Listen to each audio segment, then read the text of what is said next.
On November 22, 1963, U.S. President John F. Kennedy was visiting Dallas, Texas. A sniper was hiding in a 7-story building on his route. He was holding a Carcano rifle with a telescope mounted on it.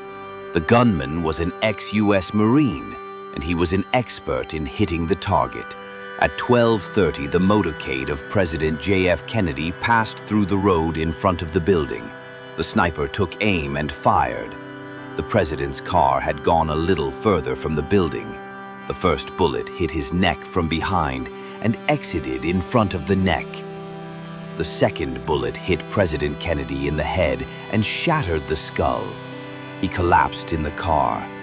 He was taken to the nearby Parkland Memorial Hospital with serious injuries. The injuries were fatal, and doctors could not save his life. At 1 o'clock in the afternoon, the doctors declared the president dead. John F. Kennedy was the 4th U.S. president to be assassinated, but the timing of his assassination was crucial, because a few days ago, the president of an important U.S. ally was also killed. Were these two incidents part of the same conspiracy? What war crimes did America commit in Vietnam? How did America get its first defeat in history? It was the past of them all. President's 2 war academies, 2 from season 3rd, and introduces in 3 season, in stagers, friends, and environments, connecting regards in Setahide, the 4 in populous names past. History of America, season 3, the 5th episode. I will show you all this. John F. Kennedy was assassinated at a crucial juncture of the Cold War. This was the time when America was preparing to invade Vietnam. Vietnam was located in the region of Southeast Asia called Indochina. It shared borders with Cambodia, Laos, and China. Vietnam gained independence from France after World War II. But during the War of Independence, it was divided into North and South Vietnam. Communist leader Ho Chi Minh had the government in North Vietnam. His capital was Hanoi, while the capital of South Vietnam was Saigon, and there was the government of President Ngo Dinh Diem. President Ngo Dinh Diem was an ally of the United States. The situation was now that North Vietnam wanted to annex its southern part to form a united Vietnam. In this plan, North Vietnam had strong support from China and Russia. These states believed a united Vietnam to be good for their communist bloc. The U.S., on the other hand, believed that as a leader of the so-called free world, it was its duty to desist South Vietnam to be a part of the communist bloc, anti-free world. So, a proxy war of America with Soviet Russia and China started in Vietnam. The war was fought by communist guerrillas on ground who carried out raids against South Vietnamese forces to counter them. The U.S. supported the South Vietnamese forces with advanced weapons and military advisors. By 1963, 70,000 U.S. military advisors had landed in Vietnam. They had also established their military bases there. But they were not directly involved in the war. Yet, they only trained South Vietnamese forces. But the fact was that by the end of 1963, despite the American support, South Vietnam was clearly losing ground. As President Ngo Dinh Diem oppressed people besides crushing guerrillas, therefore people began to join the Vietcongs against him. This situation became a threat to the American cause. Under these circumstances, American commanders advised President Kennedy to remove President Ngo Dinh from power and allow American troops to fight in Vietnam. President Kennedy agreed to remove President Ngo Dinh, but refused to fight directly in Vietnam. On November 2, 1963, the American CIA staged a military coup in South Vietnam. President Ngo Dinh was assassinated and was replaced by General Duan Van Minh as ruler.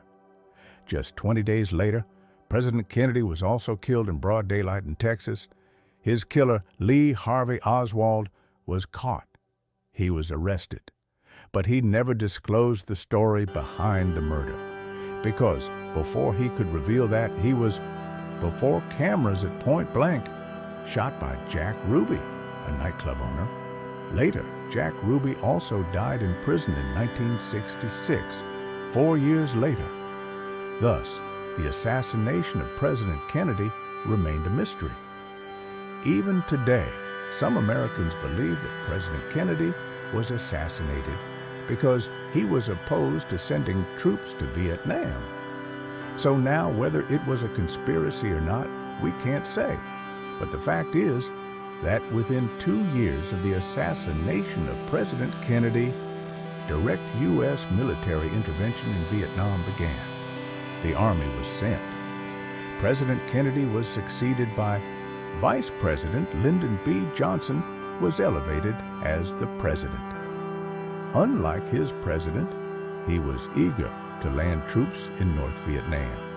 However, there was an election in 1964, so President Johnson did not want to lose public support by starting a new war. He didn't want to waste the element of sympathy that his party had gained. While America was in the polls bustle, its tensions with North Vietnam increased. On August 2nd, the U.S. Navy clashed with the Vietnamese off the Vietnamese coast. An American plane and 3 Vietnamese boats were damaged in it. On August 4th, U.S. President Johnson claimed that there had been another attack on American ships. But tell you, that was a false claim. There were no attacks on American ships. But using this alleged attack as a basis, President Johnson launched airstrikes on military bases in North Vietnam. At least 25 Vietnamese boats were destroyed in these attacks. Apart from this, oil depots and military bases were also targeted. After that, Lyndon B. Johnson got Congress to pass a resolution. The resolution authorized the U.S. President to take action to thwart attacks against U.S. forces or prevent further aggression. Now President Johnson had the legal authority to trigger a war. Now he was just waiting for the election in November. Voting was held on November 3rd, 1964. Sympathy votes from the killing of John F. Kennedy went to President Johnson. He won 44 out of 50 U.S. states. On January the 20th, 1965, Lyndon B. Johnson was sworn in as president.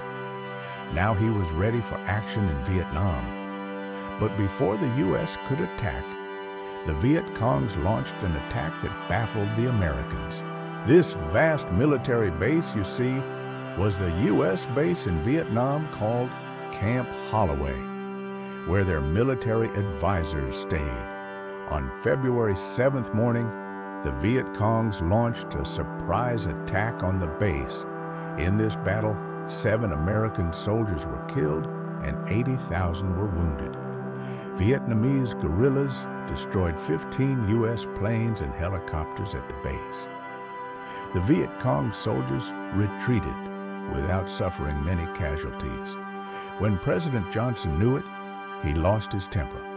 He was already authorized by the Congress to start the war. Using this power, President Johnson ordered counterattacks on the Viet Congs. That is, the Vietnam War began. The first major operation of this war was the Flaming Dart. U.S. planes heavily bombed the Viet Cong guerrillas in the border areas of South Vietnam and North Vietnam. The Vietnamese also shot down a few American planes. In the next month of March, the U.S., under the name of Operation Rolling Thunder, began to heavily bomb North Vietnam. On the first day, 160 planes hit 2 bases in North Vietnam. 6 American planes were also destroyed in this attack. After that, on March 8th, 3,500 U.S. Marines landed on the coast of South Vietnam, and the ground war also formally started. In the first 3 years of the Vietnam War, the United States had a favorable tilt. The Americans bombarded both South and North Vietnam heavily. In North Vietnam, military bases and even civilians and refugee camps were hit. The U.S. Army and the South Vietnamese Army also conducted extensive ground operations against the Vietcong in the jungles of Vietnam. One of the important operations was Junction City. This operation was done in Vietnamese territory along the Cambodian border, involving 30,000 American troops. Tanks and paratroopers were also used in this battle. 3,000 Vietnamese guerrillas died in this operation from February to May 1967. These successes deluded U.S. commanders as they were winning war.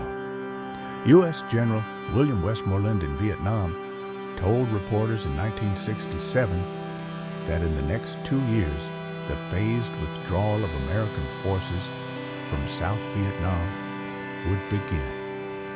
He would openly say that victory is in our hands. At the time when the American commander was making tall claims, at the same time, the communists of South Vietnam, i.e. Vietcong guerrillas, and the soldiers of North Vietnam were secretly preparing for a big attack. Thousands of Vietcong insurgents in plain clothes got mixed up with civilians and entered major cities. These Vietnamese used many secret methods to transport weapons. For example, fake funerals were carried out, in which weapons were placed inside the coffins instead of bodies. These coffins were buried near important urban areas and military locations, so that they can be taken out and used when needed. Explosives were also carried in baskets of rice and tomatoes. Geography was also helping the Vietnamese in such endeavors. They were such that most of Vietnam was covered by dense jungles, which were very easy to advance in stealth. In addition, the Vietnamese, who were fighting the Americans in North Vietnam, Laos, and Cambodia's border coastal areas inside South Vietnam, also dug long tunnels. Through the tunnels, rivers, and jungle routes, large quantities of weapons were transported to South Vietnam, where the U.S. forces were stationed. All these secret routes were collectively called the Ho Chi Minh Trail. That is, it was named after the Vietnamese communist leader Ho Chi Minh. With all these preparations, the guerrillas were now ready for the Tet Offensive. The Tet Offensive was a huge surprise in store for Americans on foreign soil. According to the Vietnamese local calendar, their new year begins in spring. The first day of the new year is called Tet, which means first day celebration in Vietnamese. This day is a holiday in Vietnam. People decorate houses, delicious dishes are prepared, and feasts are held. In 1968, this festival was to be held on the 20th of January. That day was a holiday in South Vietnam. And the U.S. soldiers with the Vietnamese were relaxed that no fighting today. But the same day, Vietcong and North Vietnam Army launched a surprise attack. This attack is called the Tet Offensive for happening at the festival. Vietnamese guerrillas attacked at least 100 targets simultaneously, including major cities, U.S. and South Vietnamese Army bases. Important areas from the border of North Vietnam to South Vietnam were attacked. Even Saigon, the capital of South Vietnam, became a battlefield. 19 Vietnamese guerrillas blew up the outer wall of the American embassy. Then they entered and started beating the security guards. The U.S. Marines inside the embassy and the attackers fought for 6 hours. The Americans also used gunship helicopters. All guerrillas and 2 American soldiers were killed in the attack. The marks of the attack on the outer wall of the embassy were very visible. The most important target of the Vietnamese in the Tet Offensive was the American Khe Sanh combat base located near the Laos border. 6,000 American and South Vietnamese soldiers were stationed in this base. 15,000 to 20,000 North Vietnamese regulars surrounded the base.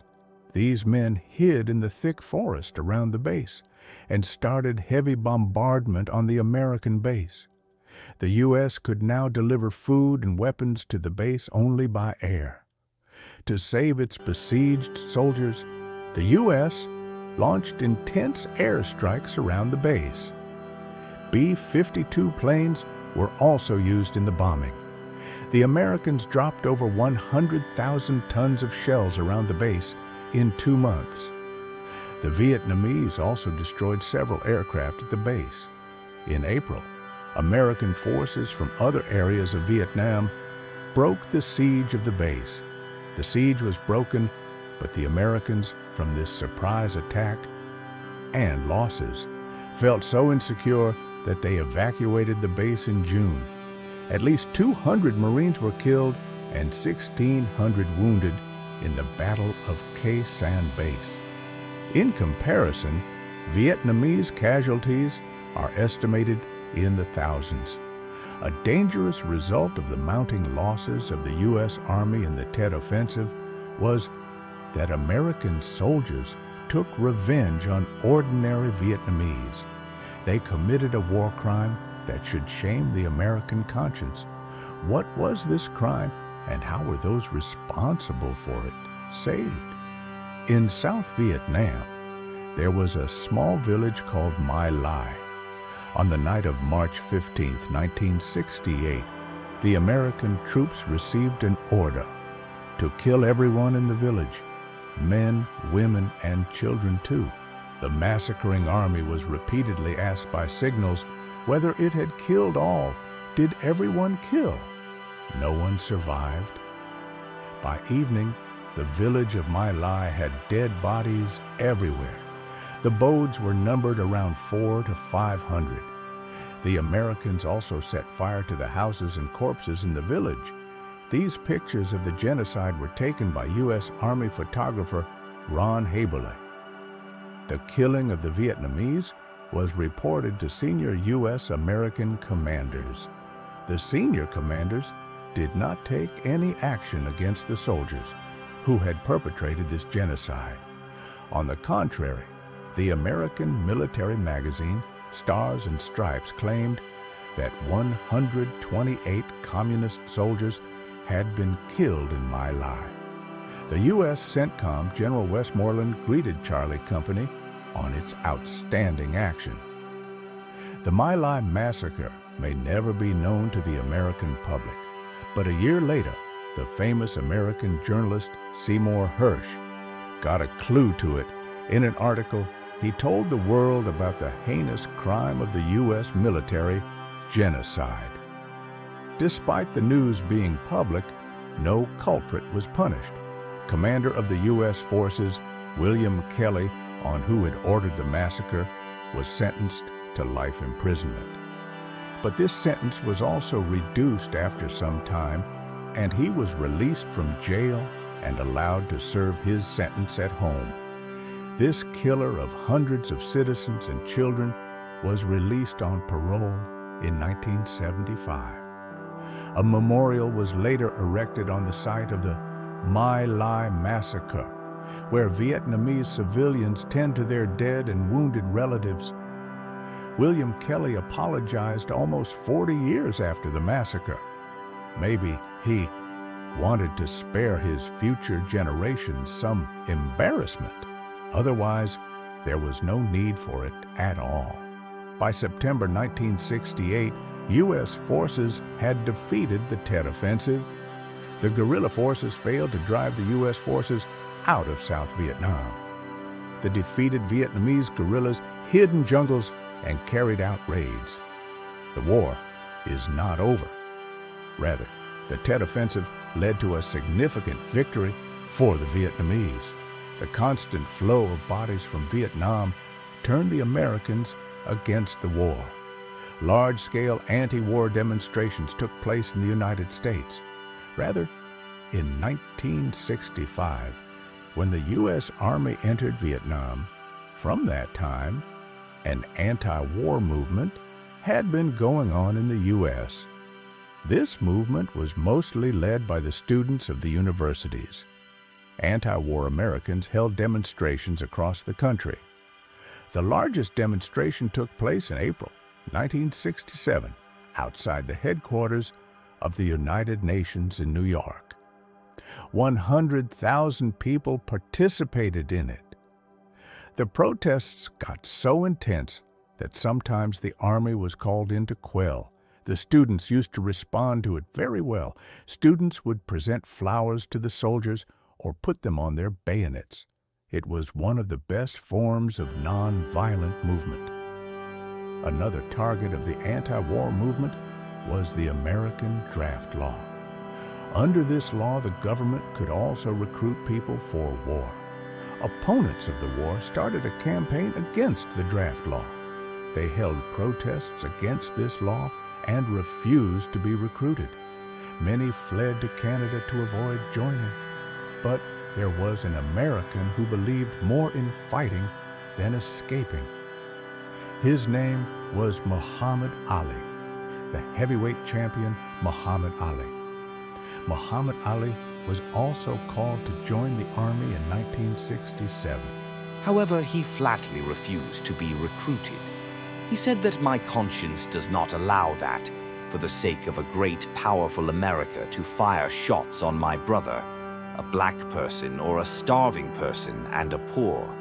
Why should I beat them? They never insulted me for being black. I cannot shoot at these poor people, no matter if you put me in jail. Like boxer Muhammad Ali, Martin Luther King, the hero of the civil rights movement in America, was also strongly opposed to the draft law. The U.S. establishment severely punished Muhammad Ali, the boxer, for refusing the draft. He was jailed for 5 years, fined $10,000, and banned from boxing for 3 years.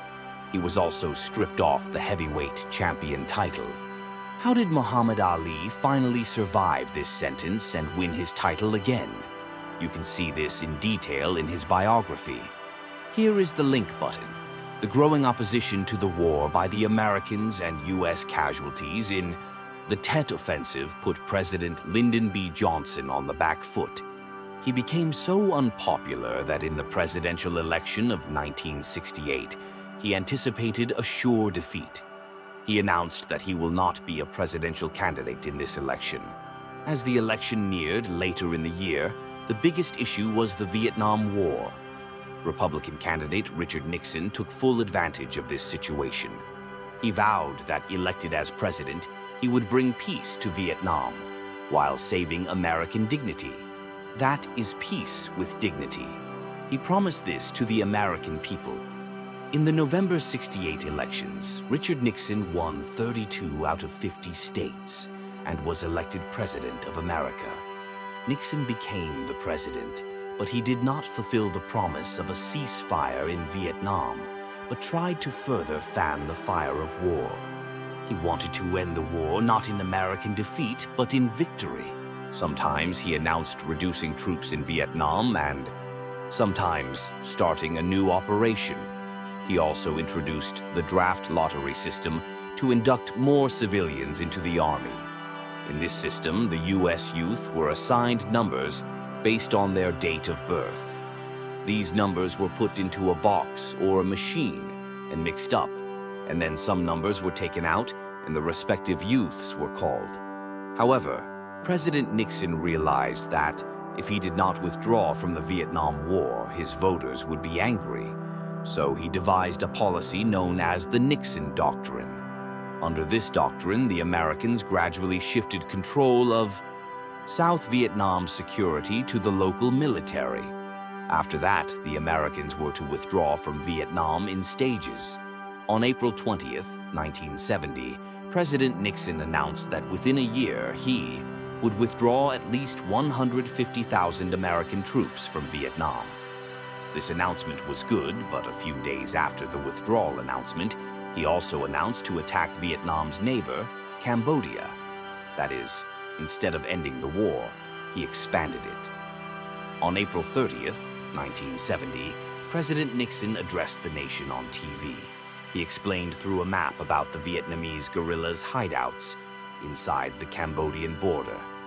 If these bases are not dismantled, the security of South Vietnam as well as Cambodia will be at stake.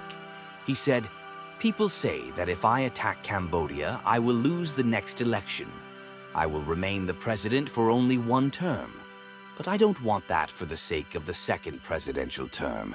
Make America a second-rate world power and see it concede defeat for the first time in its 190-year history." On President Nixon's order, U.S. troops entered Cambodia from South Vietnam. 32,000 U.S. and 48,000 South Vietnamese soldiers participated in this operation. This battle lasted for about 3 months. However, American and South Vietnamese forces failed to eliminate the enemy.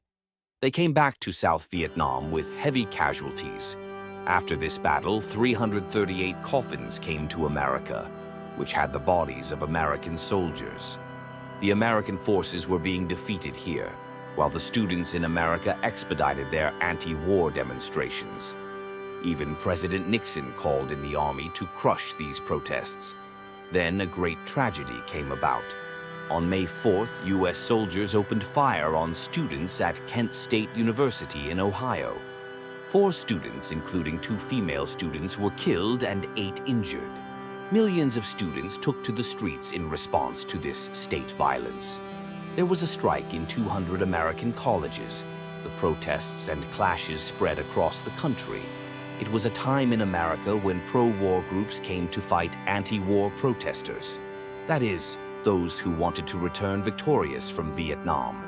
Their largest group was construction workers who wore round helmets. These helmets were called hard hats. Hence, the group was named the Hard Hats. They raised the slogan that peace would be with victory in Vietnam. Victory, then peace. That is, the army should not be recalled before victory. These people also took out huge processions against the anti-war and asked them to love America or leave it.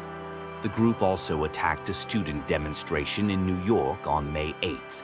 They beat students and maltreated journalists. Many journalists and students were also injured due to their violence. During it, New York's Pace University and City Hall were also attacked. Police managed to control the situation with great difficulty. After it, President Nixon called the leaders of the Hard Hats to Washington, D.C. He praised their patriotism. Union leaders also presented the president with some helmets, and one had written Nixon's name on it. The growing protests in America and the deaths of soldiers in Vietnam eventually forced President Nixon to think that he had to stop killing the Vietnamese and get out of the war. But before evacuating Vietnam, President Nixon took a decision known as a major policy U-turn in U.S. history. The decision was to make Communist China a friend, distancing it from Russia. For this, Uncle Sam was to sacrifice 2 of his friends. Wise were these 2 friends? It did not prove too difficult for President Nixon to befriend China. This was because China was already moving away from Russia. In March 1969, 2 countries had skirmishes on the Russia-China border. Russia told America to eliminate China through an atomic bomb attack, and you, the U.S., only pose neutrality. President Nixon replied that if an atomic bomb was dropped on China, the United States would also fire nuclear missiles at 130 cities in Russia. After this warning, Russia did not talk of a nuclear attack on China. Secret talks, or backdoor diplomacy, also started between China and America. In these talks, Pakistan's role was fundamental because Pakistan was the closest to China among US allies. This backdoor diplomacy was successful. In July 1971, a plane flew from Pakistan and reached China. US Secretary of State Henry Kissinger was on board this plane. He met the Chinese official authorities. He returned, and 3 months later, on October 71, the permanent membership in the UN Security Council was shifted from Taiwan to the Chinese Communist government, the mainline China. Thus, China also got the right to veto in the Security Council. Obviously, all this happened at the behest of America. The US, for which the Taiwan government previously represented China, now recognized the Communist China. It was a huge U-turn. There was a strong reaction against America in Taiwan. Taiwanese citizens protested outside the US embassy, but obviously the US had its own interests dearer than Taiwan. It did not care about the protests. In the next year, in 1972, President Nixon also visited China. For the first visit of a US president to China since the Communist Revolution. President Nixon also met with Chinese leader Mao Zedong, and thus began a new era of relations between the two countries. However, this visit was marked by a little problem. That was, the Chinese gave the American president, during the meal, chopsticks instead of a knife and a fork the Americans were used to. President Nixon took small morsels of food with the chopsticks and patiently ate as much as he could with them. With the friendship with China, the US interests in Vietnam almost ended. However, America needed some face-saving to get out of Vietnam. It had that face-saving in January 1973. A ceasefire between South and North Vietnam was agreed in Paris.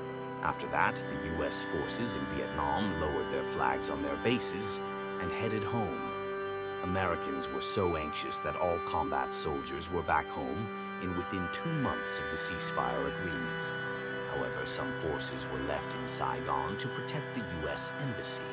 In addition, American aircraft carriers also stayed back in the sea near Vietnam. In 1975, just 2 years after the US withdrawal, North Vietnam ignored the agreement and occupied South Vietnam. Millions of South Vietnamese fled to avoid reprisals by communist forces. A large number of helicopters from American aircraft carriers reached Vietnam and helped evacuate civilians and embassy staff. Thousands of Vietnamese civilians were also transferred to aircraft carriers in American helicopters. The number of Vietnamese refugees was so high that the Americans threw several helicopters into the sea to make room for them. Thus, many helicopters, while making emergency landings, drowned in the sea. Despite all this, the arrival of Vietnamese refugees was not over. In the end, the Vietnamese citizens were so desperate that they risked hanging on to the American helicopters to leave the country. A total of 725,000 Vietnamese citizens took refuge in the U.S. in the post-war on April 29, 1973. The last American helicopter in Saigon flew off the roof of the U.S. Embassy carrying some civilians South Vietnam. The U.S. friend after Taiwan had also been sacrificed, and these were the friends that America lost to build relations with China. The popularity of President Nixon peaked after the U.S. was out of the Vietnam War. In the presidential election of 1972, he won a historic victory and became the president for the second term. He won 49 out of 50 U.S. states.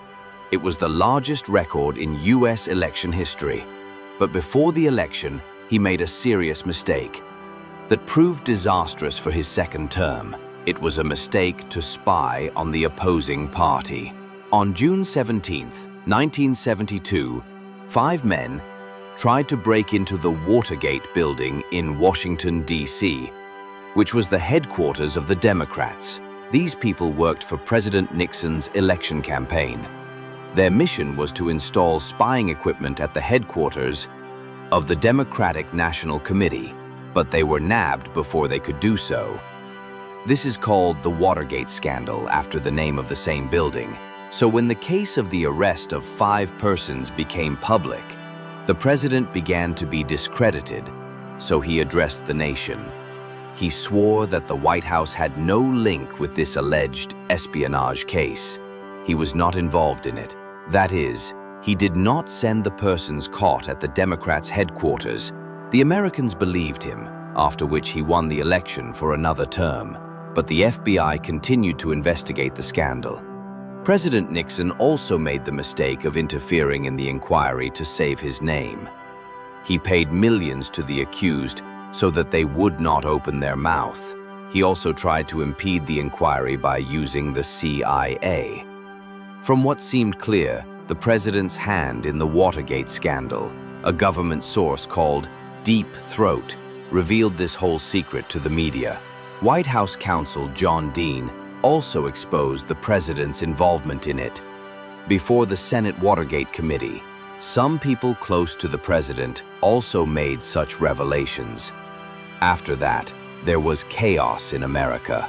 The president was accused of lying about the spying and obstructing justice. Protests began outside the White House to impeach the president.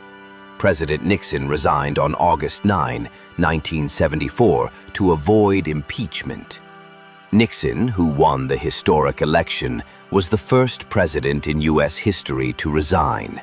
In his place, Vice President Gerald Ford became the new president. He granted a presidential pardon to former President Nixon in the Watergate scandal. Thus, the matter came to an end. 58,220 American soldiers were killed in the Vietnam War. More than 300,000 were injured and many were disabled for life. The United States lost $150 billion in this war, which is estimated to be around $800 billion in today's currency rate. More than 1 million North Vietnamese soldiers and guerrillas were killed. In addition, at least 1 million Vietnamese civilians were killed. 200,000 South Vietnamese soldiers also lost their lives. 2.2 Vietnamese were killed on both sides of North and South Vietnam. However, some estimates say over 3 million Vietnamese were killed in the war. Every 10th civilian in Vietnam was killed or wounded in the war. The U.S. dropped over 700,000 bombs on Vietnam and its surrounding countries. These bombs are 300 times more powerful than the atomic bombs dropped on Hiroshima and Nagasaki. The U.S. also used napalm bombs extensively to destroy Vietnamese forests. You must have seen this picture. It shows a Vietnamese girl being burned by a napalm bomb. Such images played an important role in turning the Americans against the war. Apart from napalm, chemical weapons were also used by planes on forests. The failure in Vietnam was America's first military defeat. It was unable to save South Vietnam from falling under communist control.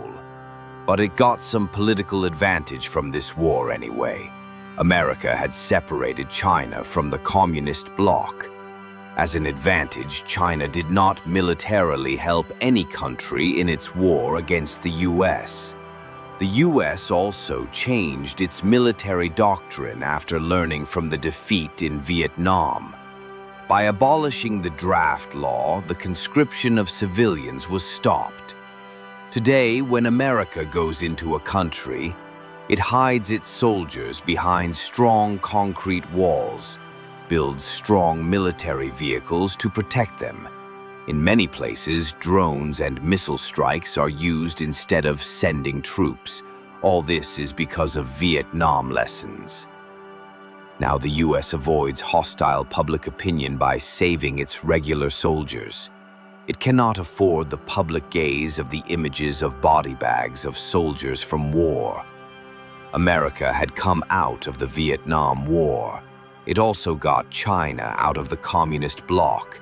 But the greatest rival, Russia, was still a major threat to the American global order.